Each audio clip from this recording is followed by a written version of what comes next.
On a cold night in February 1973, a caravan rolled through the Pine Ridge Reservation in South Dakota. The cars were packed with 200 Indians, men and women, local Oglala Lakota, and members of the urban militant group, the American Indian Movement. They headed toward the hallowed ground of Wounded Knee, the site of the last massacre of the Indian Wars. Going into Wounded Knee that night, when it was dark and scary, and we were clinging to our weapons tightly. There was a full moon, and we knew that a battle was going to come. I was sitting there thinking of some of these young men that are around me. Am I committing them to die? I was ready to do whatever it takes for change. I didn't care. I had children, and for them, I figured I could make a stand here. They were up to no good. I mean, why would they be traveling in a caravan with all these weapons and all these Molotov cocktails if they weren't going to engage in some kind of destructive activity? By the 1970s, Native people, once masters of the continent, had become invisible, consigned to the margins of American life. Their anger and frustration would explode in Wounded Knee. We were about to be obliterated culturally. Our spiritual way of life, our entire way of life was about to be stamped out. And this was a rebirth of our dignity and self-pride. For the next 71 days, Indian protesters at Wounded Knee would hold off the federal government at gunpoint. Media from around the world would give the siege day-by-day coverage, and Native Americans from across the nation would come to Wounded Knee to be part of what they hoped would be a new beginning.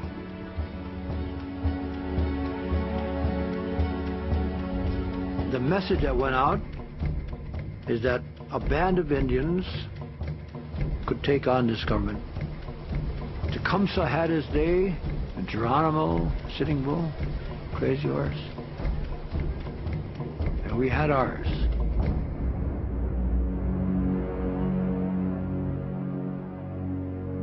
We have tonight one of the strangest stories to come along in a long time. A group of American Indians has taken over the town of Wounded Knee in South Dakota, and they have been holding it for nearly a whole day. This afternoon, the FBI said the Indians are in charge of the town.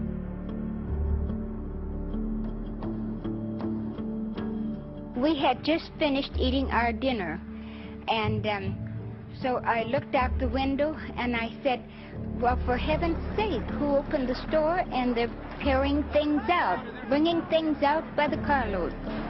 And I was floored, just floored. After stripping bare the Wounded Knee trading post, the village's only store, the protesters took over a local church, holding the minister and other white residents hostage. They quickly blocked all roads leading into town. On Tuesday, February 27th, I received a telephone call from some news outlet.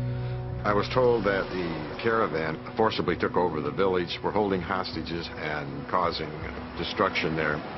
So I immediately got my agents together and I proceeded to the main entrance to Wounded Knee. We saw a Fed car coming, and then it kind of came, drove just right up, kind of not too far off. So when they come on, they got out of the car, they went looking around, and as soon as they put the glasses up, we opened up on them. Let them know we are here, and that's far enough. I called inside Wounded Knee, and I said, look, let's get together and have a meeting so we can stop the potential for bloodshed here. Let's talk about this. As I walked up to them, I see all these rifles pointed at me, and it gives you an uneasy feeling. Yes, sir. Joseph Trimbach with the FBI. Trimbach came to that roadblock, and you could tell he'd been up all night, and he's very irritable. And we have law enforcement back here that's armed, and we have hostages here. I have no idea what's going to happen next. They came out and gave me this list of demands. The protesters called for a federal investigation of corruption on reservations in South Dakota and immediate Senate hearings on broken treaties with Indian nations. The headquarters of the Sioux people. We're angry about losing our land, losing our language, being ripped off of our ability to live as Indian people. Our parents was telling us, you have to walk the white man road. Indian ways are going to be gone. Be a Christian. You know, go to school and learn that English, but don't learn your own language. We wanted to give our lives in such a way that would bring attention to what was happening in Indian country, and we were pretty sure that we were going to have to give our lives. The protesters demanded one change close to home. Through a translator, the Lakota chief Fool's Crow called for the immediate ouster of Dick Wilson, the elected head of the tribal government there on Pine Ridge. Wilson molested the Indians, sometimes threatening them and so forth. Before the sun set, we want him out of office, and there will be no trouble. My initial reaction was, this is something way beyond my pay grade, that someone in Washington is going to have to handle this. Not good.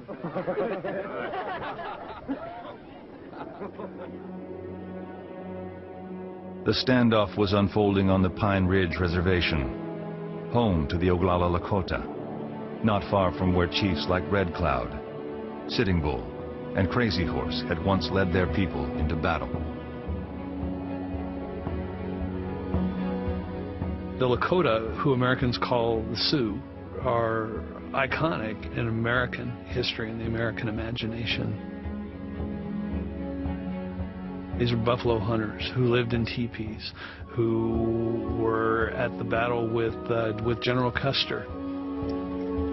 Nearly everything about the Lakota life is firmly implanted in the way that Americans think about Indians.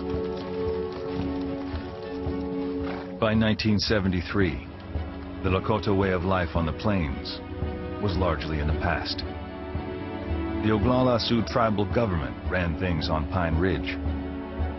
And where traditional chiefs had once sought consensus, elected Chairman Dick Wilson ruled with an iron hand. He was like a Chicago ward boss from the 1930s. Big flour sack of a guy, wore dark glasses inside and out, was fond of drinking, and brought all his friends and family and cronies into office with him, gave them jobs on the federal payroll. On the Pine Ridge Reservation, as with most reservations, the tribal chairman and the council have a great deal of power to spread money around, to spread food around, or to withhold it, or to favor one part of the reservation over another, which is what was happening.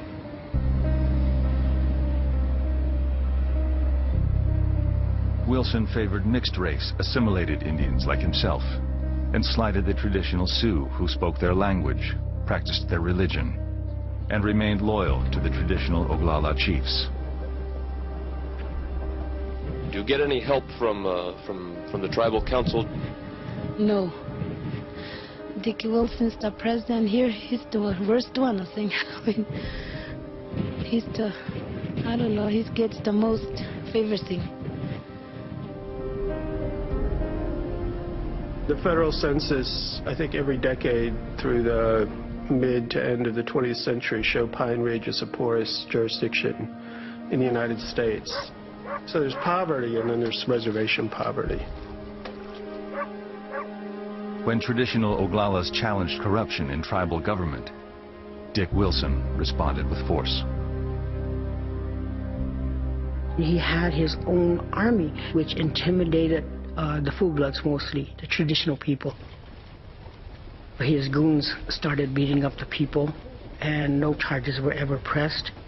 And if they did, it got thrown out of court. He controlled the whole reservation. Some of the officers hated to arrest any of Dick's people, in spite of the fact that they did break the law. He helped me a number of times. So I felt that I owed him a loyalty. And so I didn't support everything he did.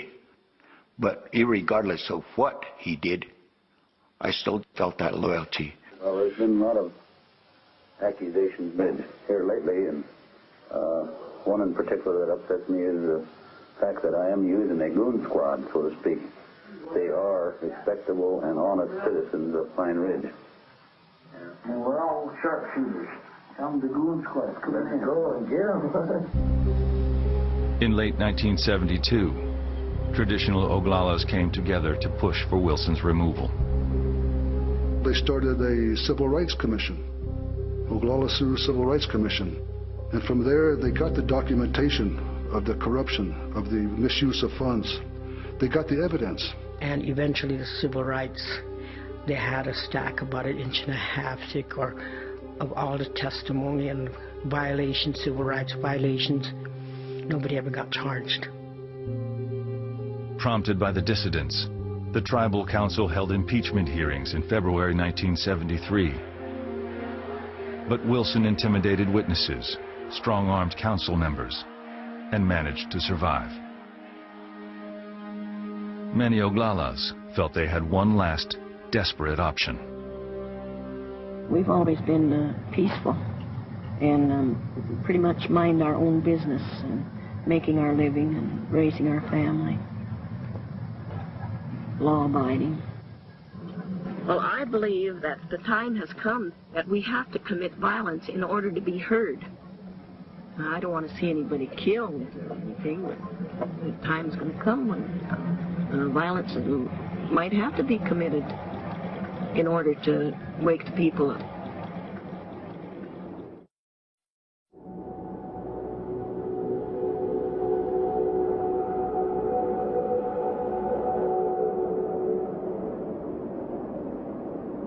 By the second day of the siege, the spectacle of armed Indians holding a town and 11 hostages had put the U.S. government on full alert. By this morning, the entire area was blocked off by police. There were roadblocks as far away as the Nebraska state line.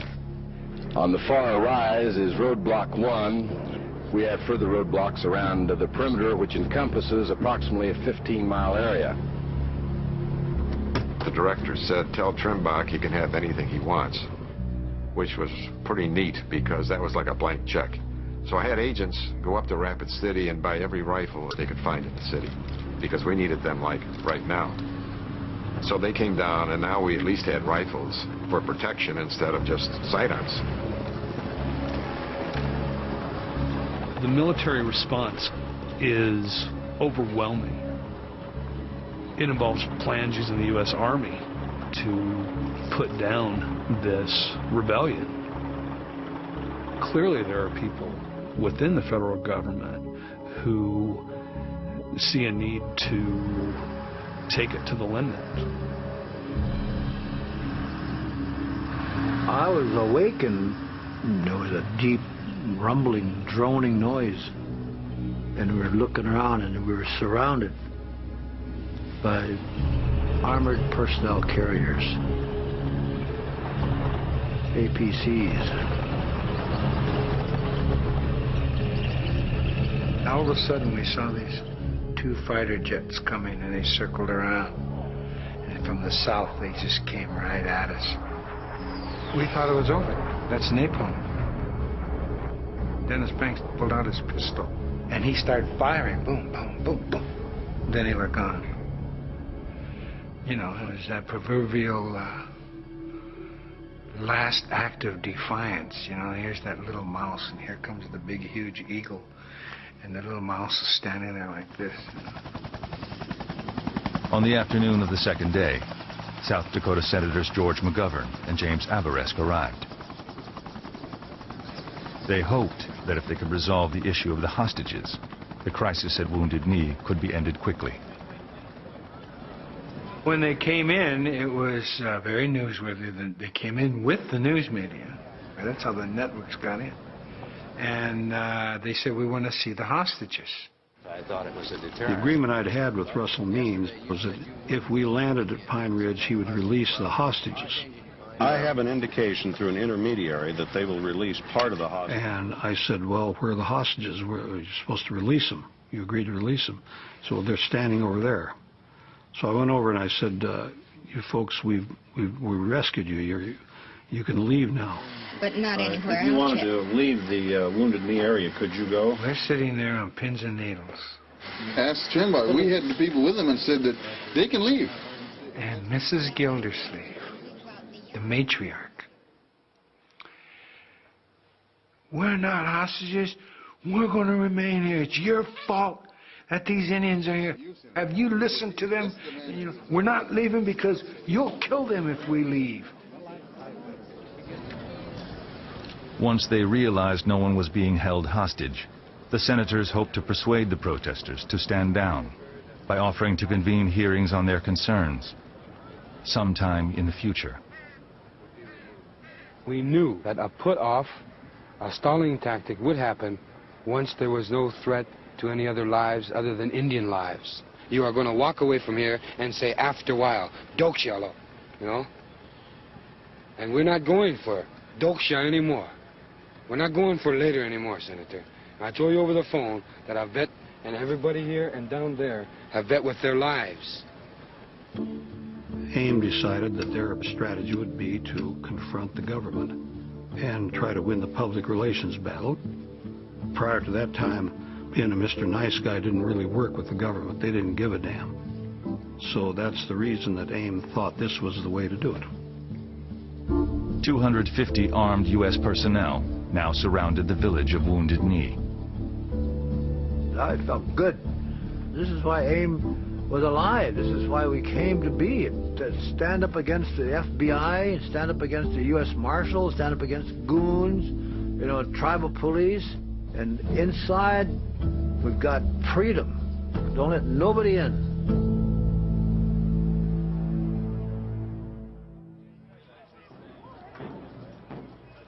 Since its founding in 1968, the American Indian movement had been divisive, its militant tactics controversial even among Native people. Created in Minneapolis by young urban Indians fed up with police harassment, the group had shown a knack for generating publicity.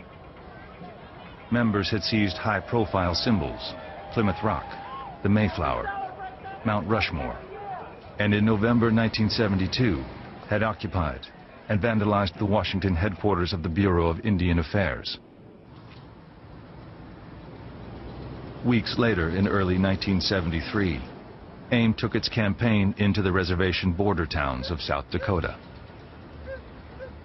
In those days, there was a tremendous amount of racism, especially in the border towns around the reservations. I mean, real racism, where Indians are practically invisible. There was towns you didn't drive through, didn't go through, especially women. You didn't walk down the street of any border town by yourself because you'd be accosted by any white man that felt like it. Just weeks before the occupation of Wounded Knee, a white man killed an Indian near Custer, South Dakota, 50 miles from Pine Ridge. When local officials charged him with manslaughter, not murder, 200 angry AIM protesters came to town. And you charge a white man premeditated murder. You charge him with second-degree manslaughter. And we ain't going for it anymore. And I know this whole damn town is an armed camp. Hey, listen, white man. I have had all the bullshit from your race as I can take. When police barred them from entering the courthouse, AIM members forced their way in.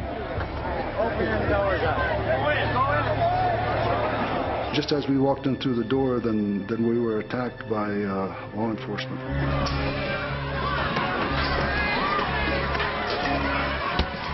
We were fighting, and they come at me with a nightstick, so I blocked it and took it away and started using it on them.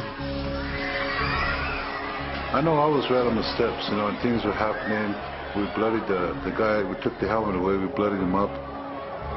Then I ran across to help get gas from the filling station. We were filling up, making Molotov cocktails and busting the bottles on the building, and the fire just started on the wall and everything. Protesters set the courthouse ablaze and left Custer in shambles.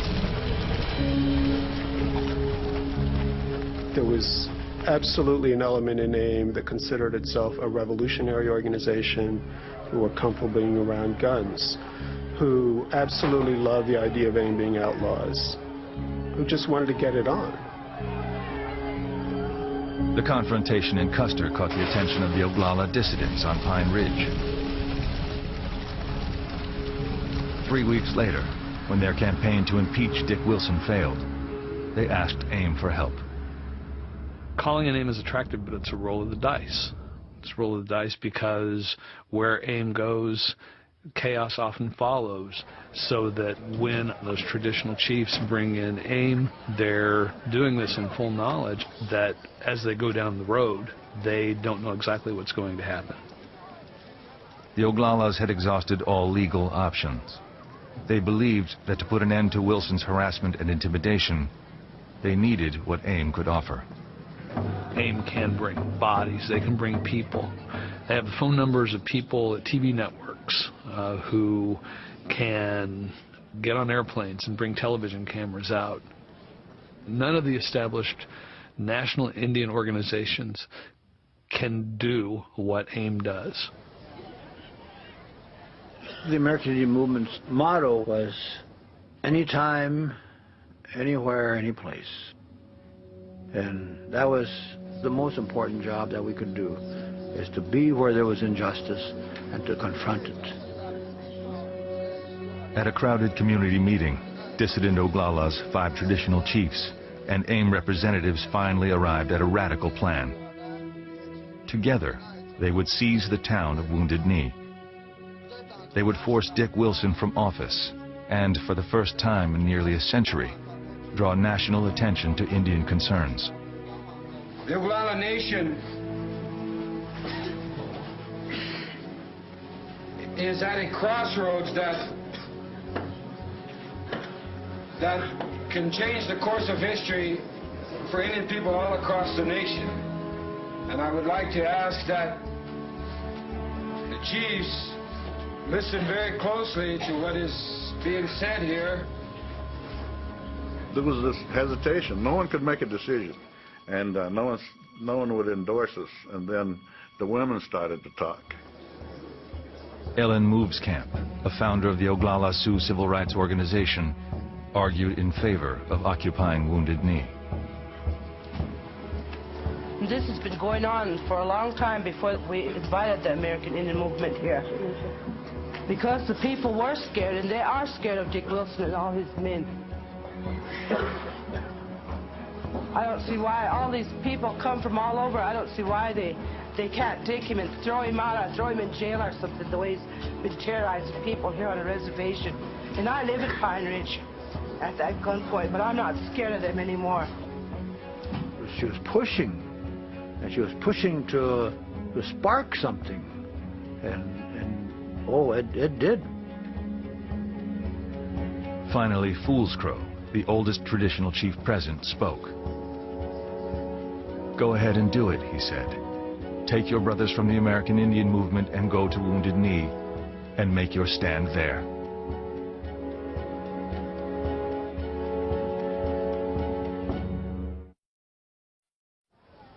Today a teepee was set up in what is now called the demilitarized zone. Both sides are meeting there to negotiate an end to the takeover, but the progress is agonizingly slow. There were negotiations going on almost always during the occupation. Attempts on both sides to reach some sort of agreement. Government negotiators were uncompromising. They rejected demands to uphold treaty rights and insisted that they were powerless to remove Dick Wilson, regardless of the charges against him, as he was chairman of a sovereign Indian nation. Talks stalled completely when the protesters demanded to deal with the U.S. Secretary of State. I understand they want Henry Kissinger out here. Do you think this is realistic? Do you think he'll come? Why not? You know, I don't see why the North Vietnamese should take precedent over the American Indian people. You know, we've been fighting this war for 400 years, and if he can spare the time to go over there, he should be able to spare the time to come here. But it would be correct to describe the current situation as an impasse. If there's such a thing as an impasse on an impasse, then that's what we have. Officials from the Departments of Justice and the Interior took the lead in negotiations. The attention of the White House was elsewhere, on the unfolding Watergate scandal. There was no question that the White House was distracted during this Wounded Knee siege. Although they sent mid-level officials out to run this siege operation, they didn't have their mind on it. Nixon had his mind on trying to survive the Watergate thing. Things might have turned out a lot differently had they not been distracted.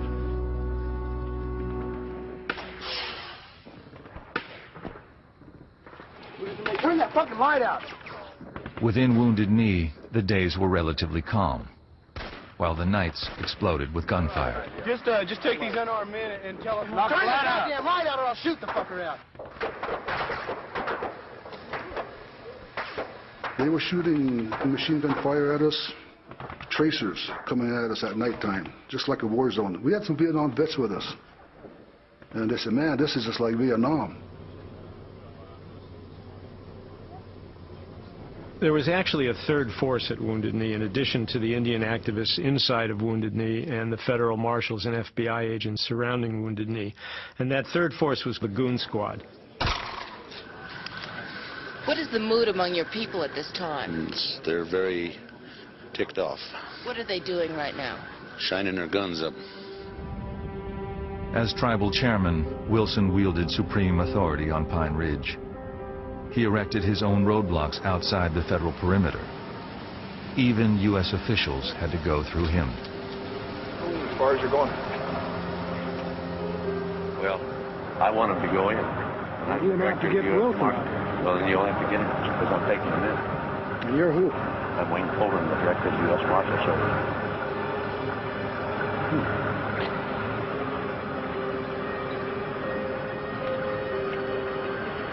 Well, what do you think? Should let him in?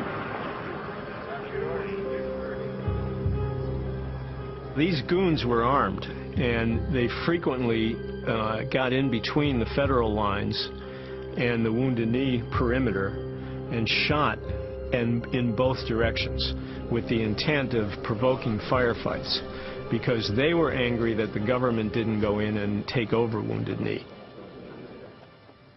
Inside the village, the protesters had their own military operation, led by Indians trained by the government they now took up arms against. There was a lot of people there that had been in Vietnam, and a lot of people had just been in the military. Some older people had come in, and they'd actually been in Korea. They knew how to give orders, they knew how to take orders, and they knew how to do things that they didn't have to be told twice.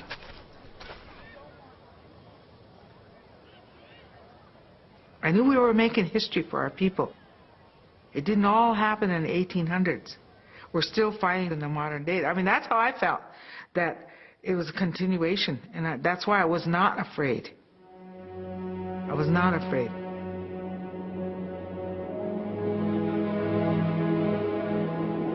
In the 19th century, the Lakota fought furiously to defend their territory against relentless American expansion. In 1868, embattled Lakota chiefs signed the Fort Laramie Treaty to protect more than 30 million acres of their land. But the United States soon reneged and forced the Lakota onto small, desolate reservations. Americans like to think that American Indian history is something in the past. I'm one generation removed from the genocide of my tribe. And every tribe in this country has a time of horror. I mean a time of absolute horror when they were confronted by this invader. And some that happened almost 500 years ago. But as they come across the plains, our time of horror came in the late 1800s, and we remember it very well. In the frigid winter of 1890, Chief Bigfoot was leading a group of Lakota, mainly women and children, to shelter on the Pine Ridge Reservation. On the morning of December 29th, they were attacked by the U.S. Army on the banks of Wounded Knee Creek. My great-grandmother is Katie Warbonnet. She was a survivor at Wounded Knee. When the shooting broke out, she and her sister got Keeksawi, ran down into the ravine and made it to some plum bushes. And she could hear the firing and the firing and hollering, and then finally it was quiet. More than 300 Lakota people lay dead. After remaining untouched in the ice and snow for 3 days, they were buried in a mass grave. The massacre would mark the brutal end of centuries of armed Indian resistance.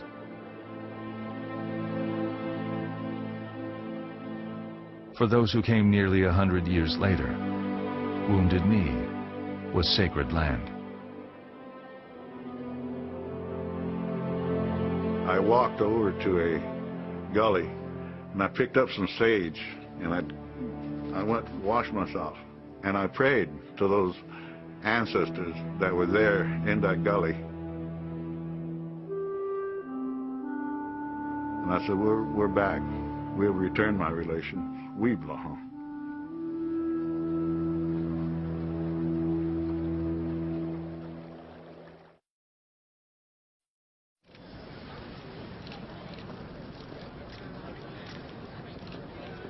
This is where the television crews await the hour-by-hour events in Wounded Knee.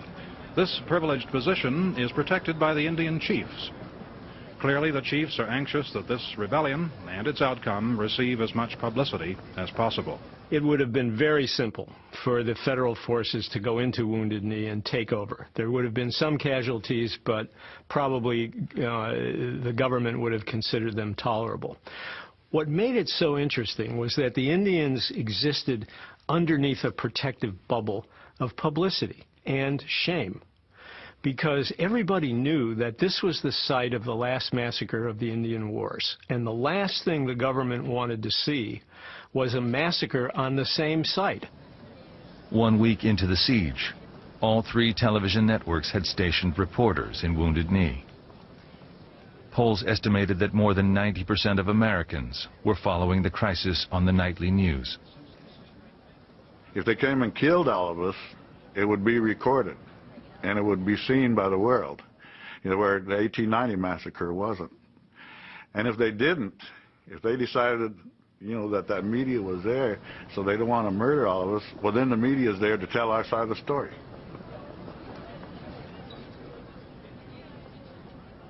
They wanted this stoic, American Indian man with a gun. America's picture of the Indian. We didn't care, as long as the word was getting out.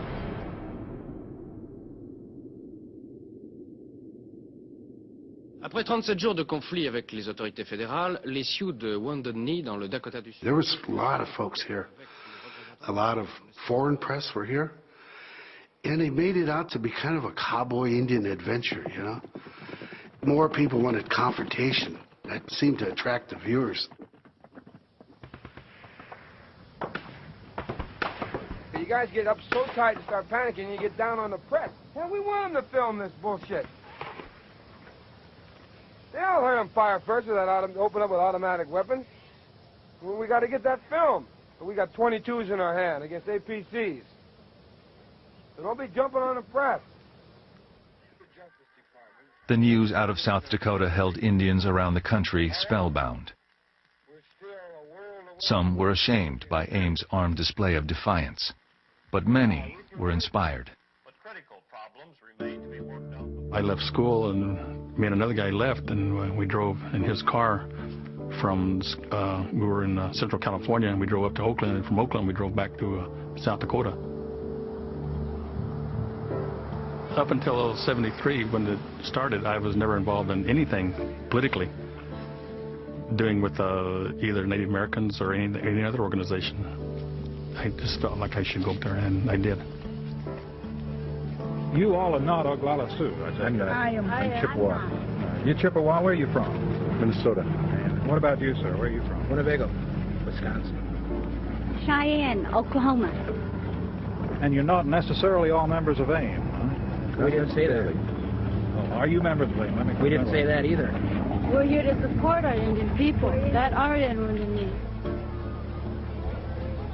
This generation of Indians in the late 60s, early 70s, who for the most part, they've been to boarding school or their parents have been to boarding school, which was explicitly about getting Indians off the reservations, to not be Indian, to not speak their language. For those Indian people, there was this moment in which you could see on television there was another way, there was another possibility. It was electrifying.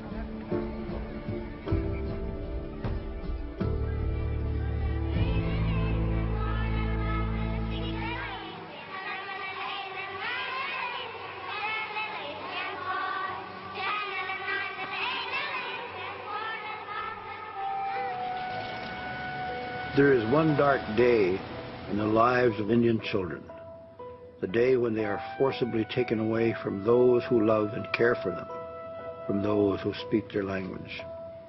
They are dragged, some screaming and weeping, others in silent terror, to a boarding school where they are to be remade into white kids.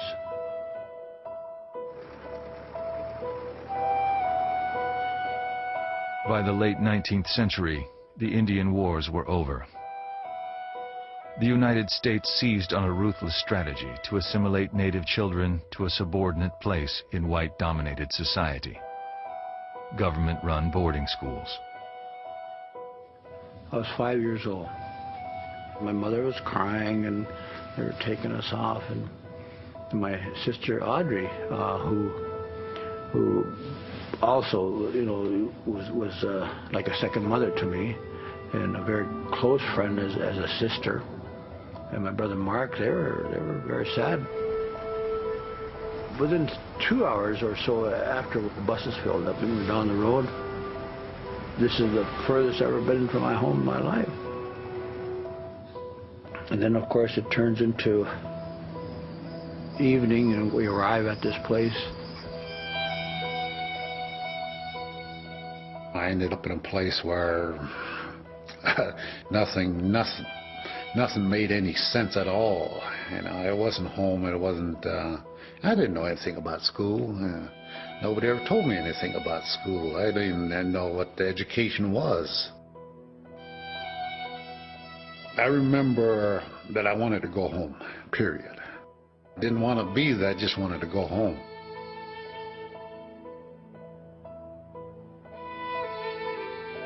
And we all have to strip down naked, and then they put the DDT on us.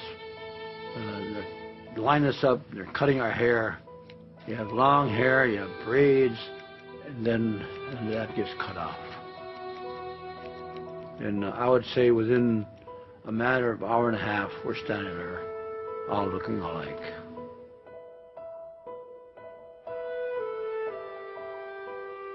Between the 1870s and the 1960s, over 100,000 Indian children were sent to one of the nearly 500 boarding schools scattered across the United States.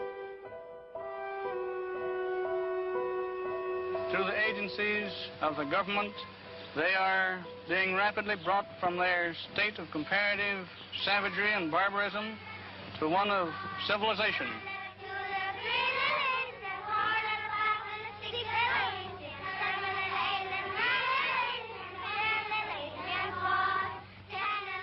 We couldn't sing any native songs or tribal songs. They just started using English. You could not use any other language. And we'd whisper it. Pass the Bequajigan, pass the bread over. It's like I had to be two people. I had to be Now Cummig, I had to be Dennis Banks. Now Cummig is my real name, my Ojibwe name. Dennis Banks had to be very protective of Nowakambik. And so I learned who the presidents were, and I learned the math, I learned the social studies, I learned the English, and Nowakambik was still there. This is the education that was promised us, that was guaranteed us through the treaties. But it wasn't. It's torture, brainwashing. They called us many different names. Savage, dumb. I got beat for looking like an Indian, smelling like an Indian, even speaking Indian. Everything I did.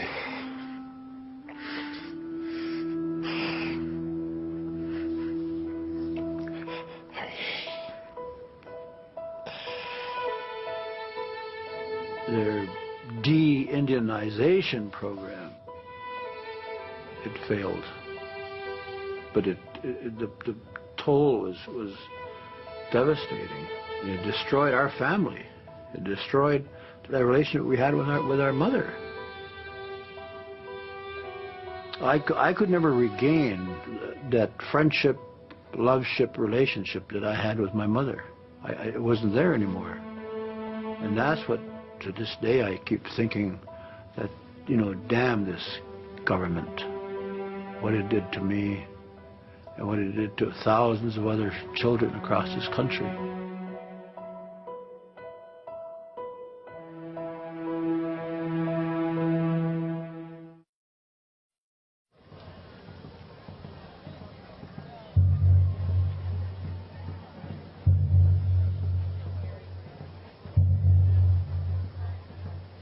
If the leaders at Wounded Knee are bent on violence, that is their concern. But I call upon them now to send the women and the children, both resident and non-resident, out of Wounded Knee before darkness falls tomorrow.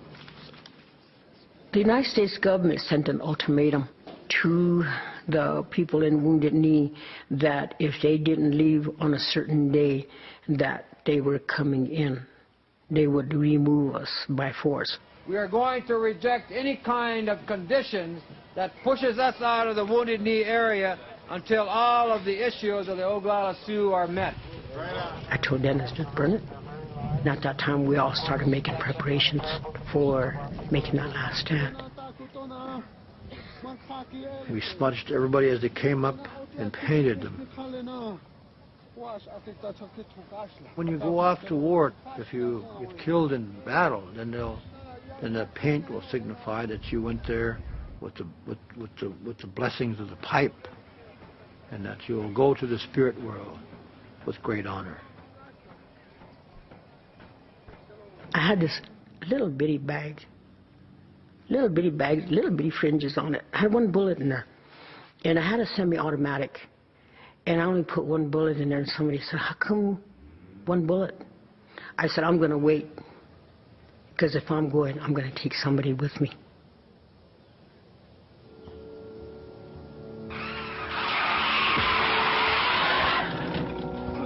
The government just backed down on that 6 o'clock thing. Beautiful. 2 days after issuing the ultimatum, U.S. officials shifted tactics. Hoping the occupation would simply peter out, they removed roadblocks around Wounded Knee and persuaded Dick Wilson to remove his. Federal officials would keep the inflammatory tribal chairman on the sidelines for the rest of the occupation.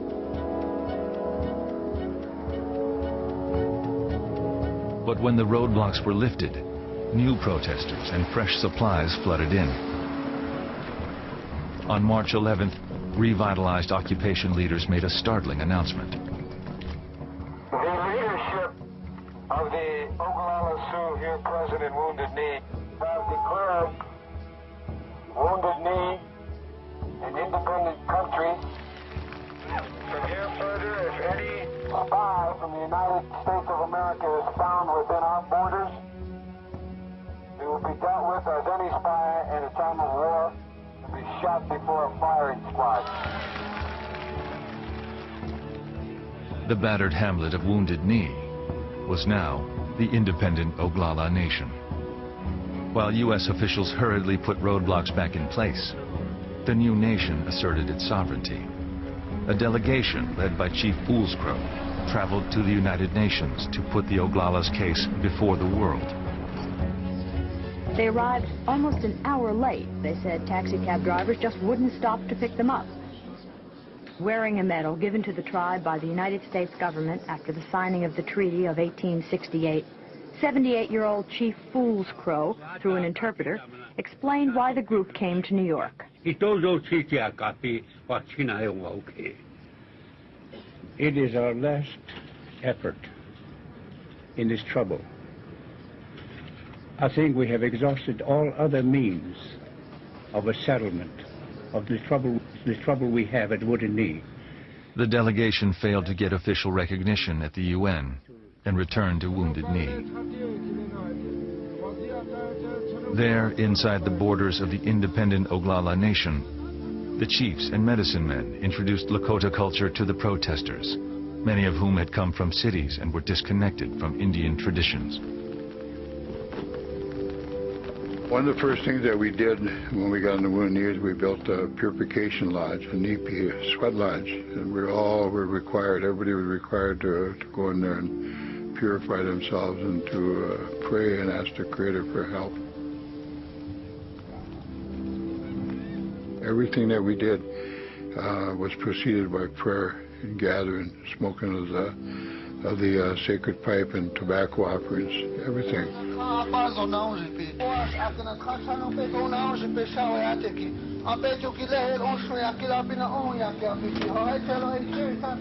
The Indian movement was different than other political movements of the time because it defined itself as a spiritual movement.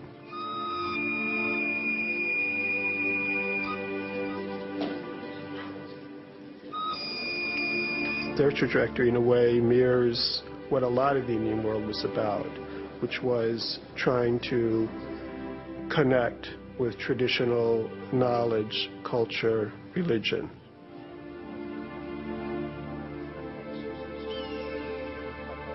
One of the things that AIM tried to do was to return Indianness to all Indians, whether folks lived in the city, on reservations, whether they spoke the language or didn't speak the language. If you were Indian, you could return to the tribe.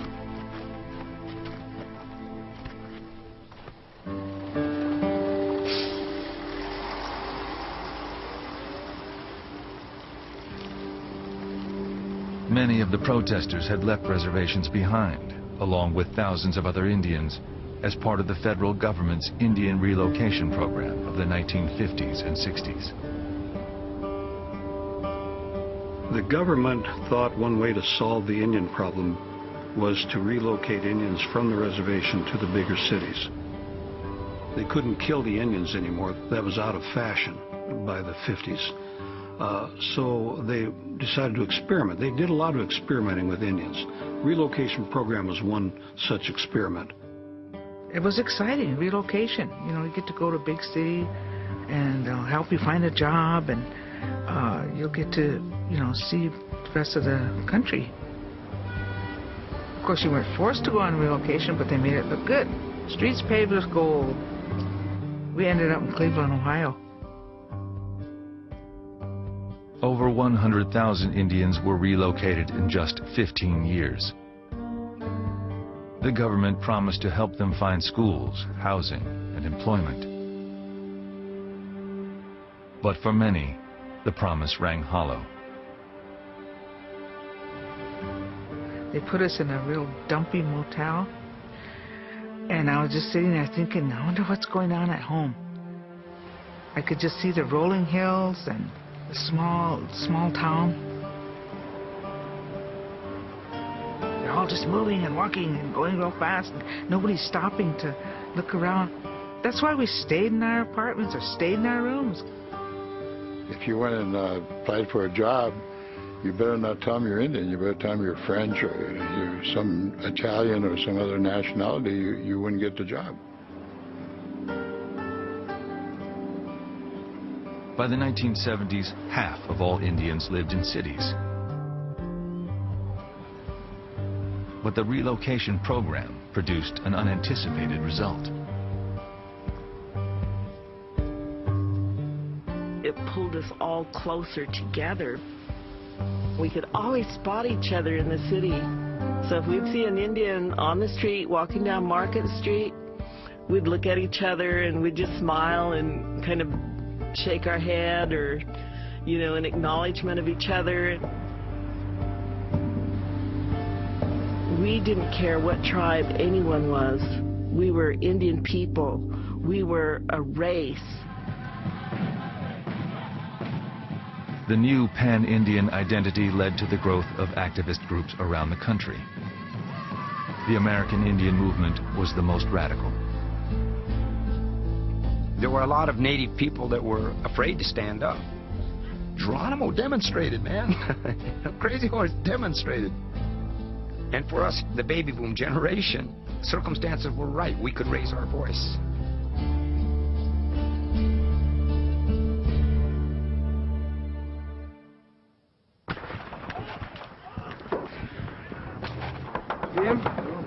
Over the course of the siege, government forces would pound the village with more than 500,000 rounds of ammunition.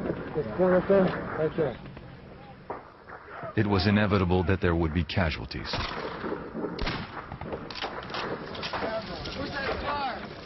The Wounded Knee apparently has a wounded party. It really don't bug me that much. I really don't mind getting shot. We are willing to sacrifice our lives for our children, so they will not have to grow up in the society we grew up in today.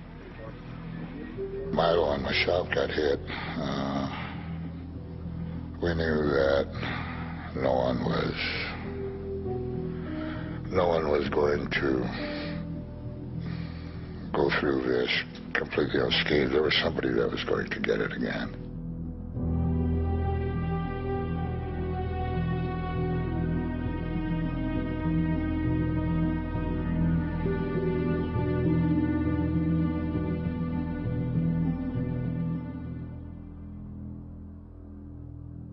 With the White House increasingly preoccupied with Watergate, the government had allowed the occupation of Wounded Knee to drag on. But at the end of March, the Justice Department sent a new negotiator who changed tactics. Shortly after I arrived, the lifestyle was somewhat changed of the occupants of Wounded Knee. The electricity was cut off. The water line was cut. Then Frizzell cut off the protesters' most vital lifeline. He ordered reporters to leave town. Y'all get back to the cars, okay? Just get back in the cars till we get to word. Don't touch my hand either. Just get back to the car till we get to word. I frankly think that the barring of the news media has had an effect on negotiations. A positive effect from the government's point of view, because all of a sudden, those in Wounded Knee weren't seeing themselves on top of a pony waving an AK-47 at the American personnel on the ground. Just when the siege was officially kicked off the airwaves, it got renewed publicity from an unlikely source, Hollywood. That he would very regretfully cannot accept this very generous award. Marlon Brando refused his Oscar for Best Actor in The Godfather in protest of the negative portrayal of Indians in the movies. Excuse me. Brando sent an Apache actress named Sacheen Littlefeather to represent him at the award ceremony, watched by millions. Later, backstage, she explained Brando's absence. I have indicated in this statement that Marlon Brando was on his way to Wounded Knee. At that time, you'll have to take me for his word. Brando never made it to Wounded Knee. But a poll taken 4 days after the Oscars showed his sympathies were widely shared. Most Americans sided with the protesters. Within a week, the two sides reached a deal. The siege of Wounded Knee, South Dakota, ended today. Representatives of the Indians and U.S. Interior Department officials formally signed the pact this afternoon inside the embattled village. Government officials promised to investigate corruption on Pine Ridge and to immediately convene a White House meeting and congressional hearings on treaty rights. For their part, the protesters agreed to lay down their arms.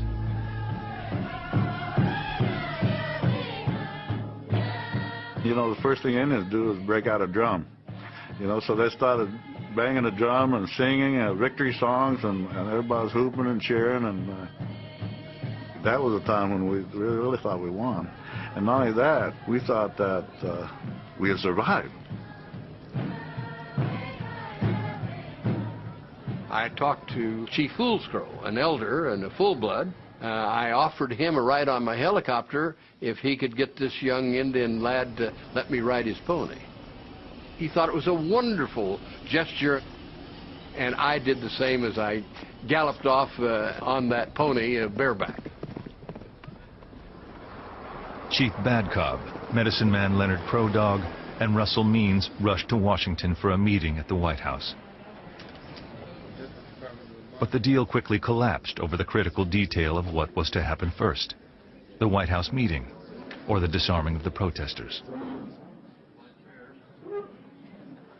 The White House will not negotiate while guns are pointed at federal officials in Wounded Knee. That is our position.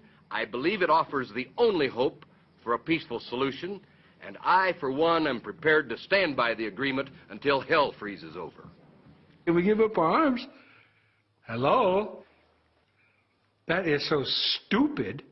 It's beyond belief that they would even say that to the press. What? These stupid Indians are going to go to negotiate after they lay down their arms? What? Nobody does that in the entire world in history. After the agreement unraveled, Russell Means was arrested. He would spend the rest of the occupation in jail.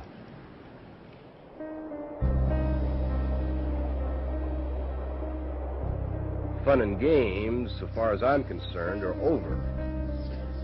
A United States Marshal has been seriously wounded. Many of the some 300 persons in Wounded Knee are sick with bad colds. Doctors here report at least 15 persons have pneumonia. The garbage is piling up. The food is running short. 1 meal a day is now the rule, and that's not much of a meal. One time, one of the guys came in and he had a sack on his shoulders, and it was, I don't know, maybe a 50-pound bag of what they fed calves. So that's what we ate. We made pancakes out of it and whatever. We just treated it like flour. We had been rationing ourselves to 1 meal a day, 1 full meal a day. We are cutting that effective today to 1/2 meal a day. At the time, I was minding my own business in Boston, following the Wounded Knee story in the news like everybody else. One day, somebody walked into my office that I knew within the Boston anti-war movement. They had heard that I was a pilot, and they needed somebody to go in there who could fly over the federal blockade and bring them some food. If there's any plane comes by here today, we don't want anybody taking any pot shots at the things, because it's going to be making a food drop to us today. We operated out of Rapid City, South Dakota, 3 o'clock in the morning.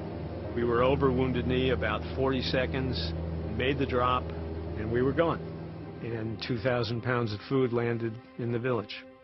At first we thought we were being attacked. We thought they were gassing us, you know, because what it was the flour exploding and creating a big cloud, you know. But then all of a sudden, you know, we said, hey, well, this is food, you know. So we're all out there gathering the food, and the FBI opens up on us.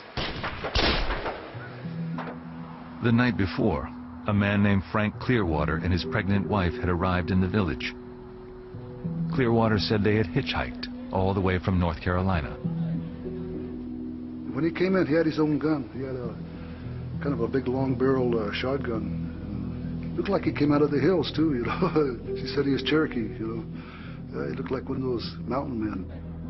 They had ready-made cigarettes, which was a very big deal because we were all smoking in those days, and we were smoking cherry bark and things from the ground. And here was a ready-made cigarette. And so I remember Frank Clearwater lit it up, and we passed it around in a circle like a form of communion.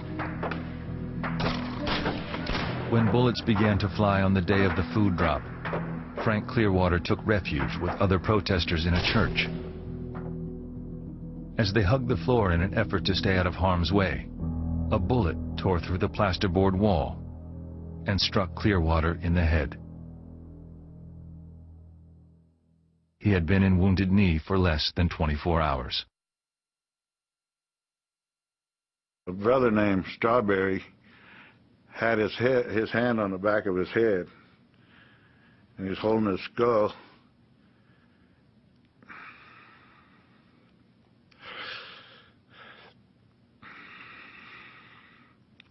I put my hand on his skull, tried to hold his brains in,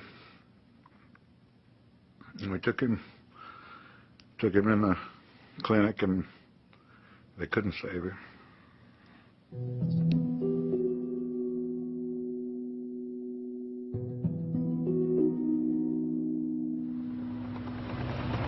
The first death intensified the government's determination to bring the siege to an end.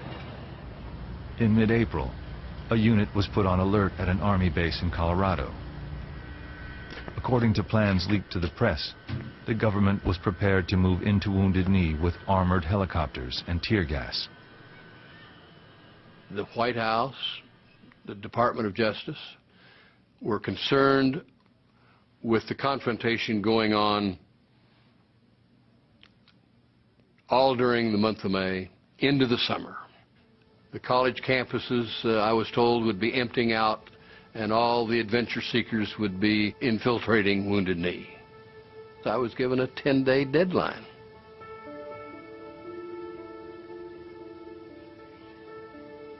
Officials were destabilizing the occupation using covert tactics. I have some information I think that you'll be interested in, and it's based on a source that we have utilized in the past and has furnished us information in the past within Wounded Knee. Now, very frankly, I cannot identify him for obvious purposes.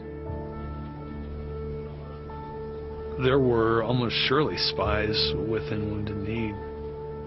The U.S. government had infiltrated the American Indian movement like it had infiltrated every political organization in the U.S. during that time. AIM knew that they had spies in their midst, and that was part of the FBI's game. Not just to have the spies to get information on what AIM was doing, but to get AIM guessing as to who those spies were, to get them paranoid and pointing fingers at one another. What is that? What did you point at me?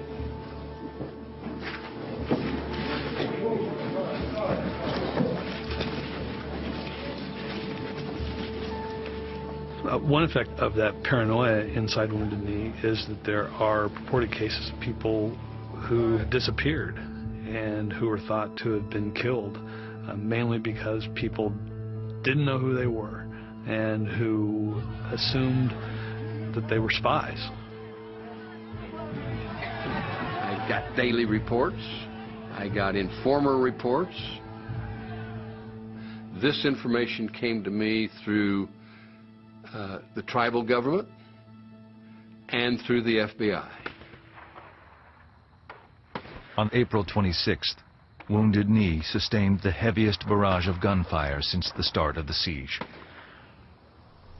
When the shooting subsided, Buddy Lamont, a 31-year-old Oglala from Pine Ridge, came out to investigate. Lamont was a Vietnam veteran who'd been in Wounded Knee since the beginning. Everybody started getting up and going back to about their normal routines, and Buddy got up and walked over to the trenches where we were at. A sniper at a good 1,000 yards hit him squarely in the heart. And he wasn't even aiming the gun. He had his back turned, you know, and his weapon was on his shoulder. You know, to me, that was murder. Negotiators agreed to a ceasefire so that Lamont's family could bury him at Wounded Knee. On May 6th, Buddy Lamont was laid to rest next to the victims of the 1890 massacre. They asked me if I would say a prayer for him, which I did.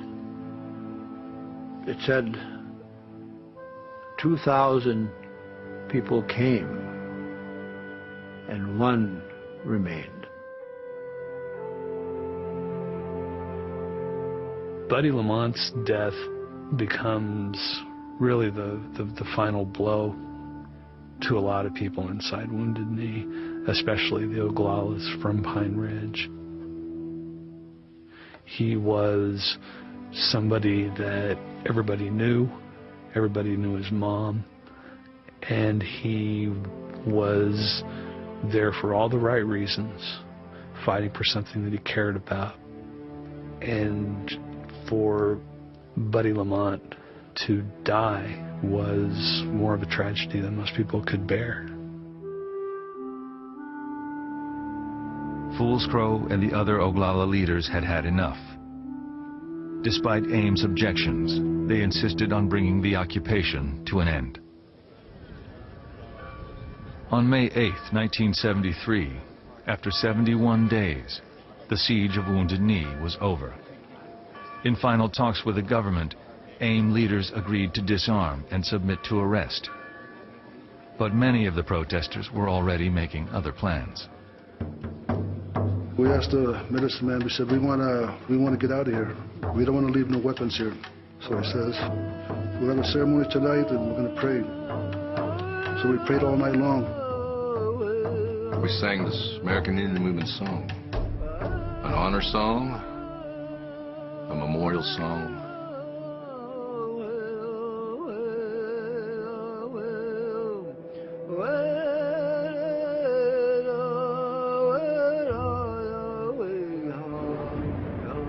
Soon it started getting cloudy. The night evening started raining, wind, rain, so they couldn't shoot the flares.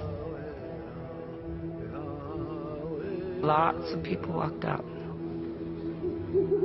The spirits had a lot to do with it. The one that brought us out was an owl.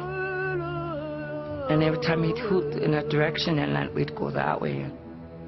And they did it right under the marshals' noses.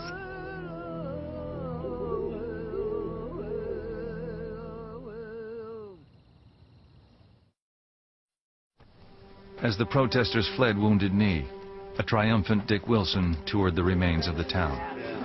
Dick, are you surprised at what you're seeing? I expected this. Why?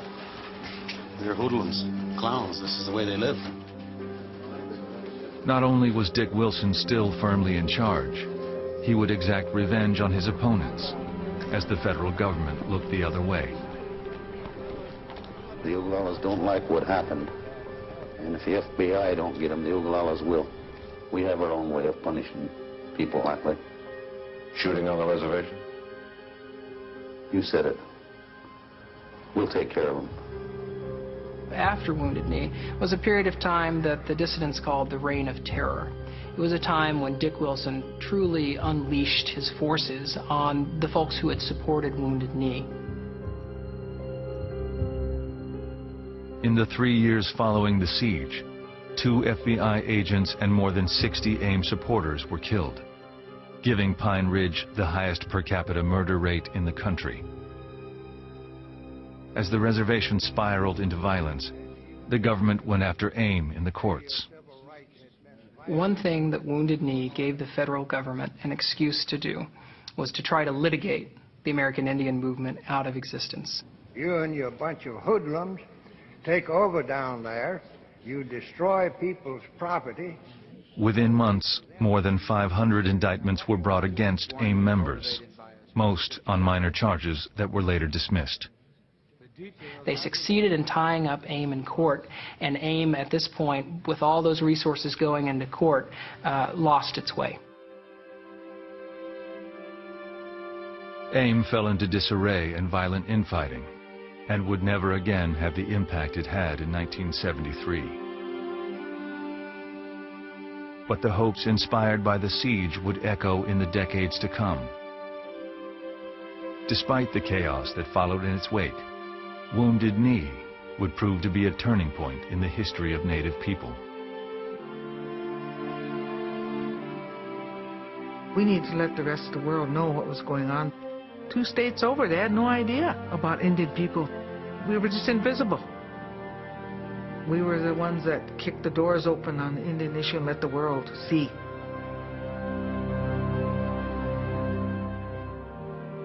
The good that came out of Wounded Knee was the entry into American Indian political life of people who had not been there before, who had not had a real voice.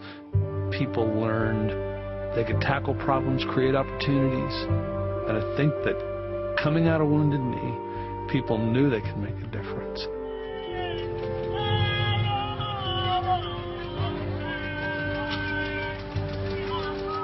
There was a lot of sense of we're important and we can do something within our own people, our own tribe, our own homes. I didn't go back to what I was doing before. I felt maybe I can do something to help not only my people, but other people too.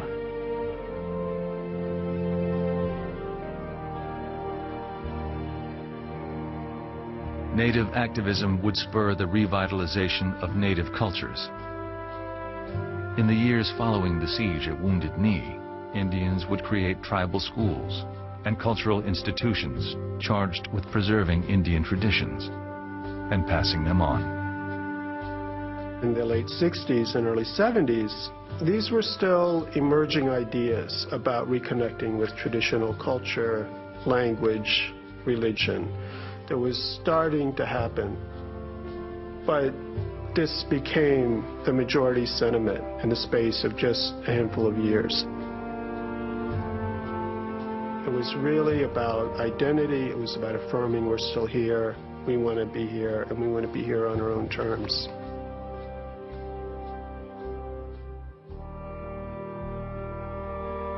Whatever went on in the 60s and 70s, it's an extension, it's a continuation. It's no different than what King Philip was about, or Crazy Horse was about. And whatever means and manner we could, since the Europeans arrived here, we've had to fight for our survival.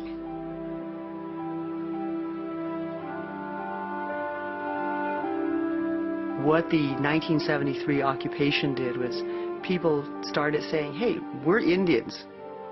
It's okay to be Indian. We are Indian. We really should be who we are.